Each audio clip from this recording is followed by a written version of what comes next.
Sa episode namin ng SNN kahapon, sa Showbiz Now na, yung Sultada kahapon, nabanggit ko ang pangalan ninyong dalawa ni Ellen.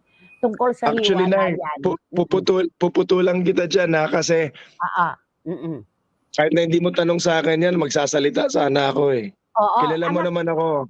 Napaka-prank anak, ako at Oo, di ba anak, ang sabi ko, wala kayong pinanghimasukan na anumang issue dahil wala rin naman kayong kinalaman dyan.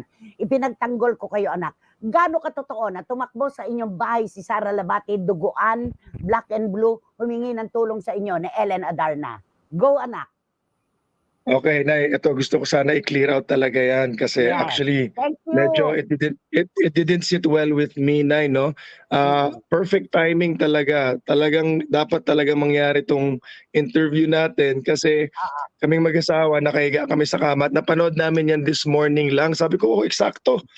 Meron akong interview with Nanay Christy later. So ako, medyo honest, medyo may galit ako. Hindi po sa inyo kasi sabi ko, tinan mo, si Nanay Christy, sinabi niya yung totoo.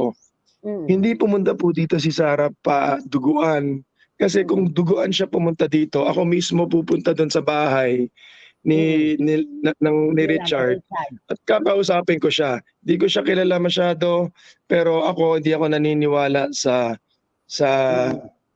hindi ako sangayon na manakit ka ng babae. Kahit ano man reason, kahit na pinorovoke ka or anything in my books, kasi nanggaling na ako dyan, kaya may pinanggagalingan tong emotion ko eh. Ako, binugbog na ako, lahat na ginawa sa akin, hindi ako nanakit. So para sa akin, kung pumunta yan, kung totoo nang pumunta dito si Sara na duguan, ako mismo ang may gagawin. Yan so, yun. si Sara, nakapunta na ba po dito sa bahay namin? Yes, many times. Kasi po, si Sara, kaibigan ni Ellen, ang ang anak namin at anak niya, nagpupunta sa same school. And, number 2, ang best friend ni Ellen na si Vito Selma na taga Cebu, kaibigan ni Sara at meron silang collaboration sa furniture. So, nung pumunta dito si Vito para bisitahin si Ellen galing Cebu, bumisita rin si Sara. Ngayon, hindi po siya duguan. She was her beautiful self. Yes, payat siya. Mas payat siya from before. Pero, walang ganon.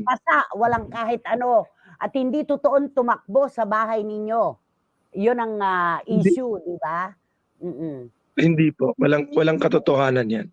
Alam mo, Derek, katotohanan. Ako talaga laging saludo sa iyo eh. Ano man ang issue talaga, sinasabi mo ang katotohanan. Kahit isa ka na lang na naninindigan, kahit wala kang kasama, maninindigan ka sa prinsipyo mo kung ano ang totoo. Maraming salamat sa iyo. Thank you so much. Lilinaw mo. Of course, Nay. And can I just add, Nay, ayokong makisawsaw sa mga ganyang klaseng mga issue kasi it's none of my business. Pero nung nabanggit nga yung pangalan namin ni Ellen, I think it's right na I should just express some of my feelings na this is between Richard and Sara. I think all parties should keep quiet kasi in my experience, people who talk more are the ones na may tinatago. Both parties naman are keeping quiet. And it's sad na may ganito, pero ang dapat talaga pag-iisipan yan, I guess, kasi family man na talaga ako, naawa yung mga bata. Dapat tahimik na lang. Laging bata.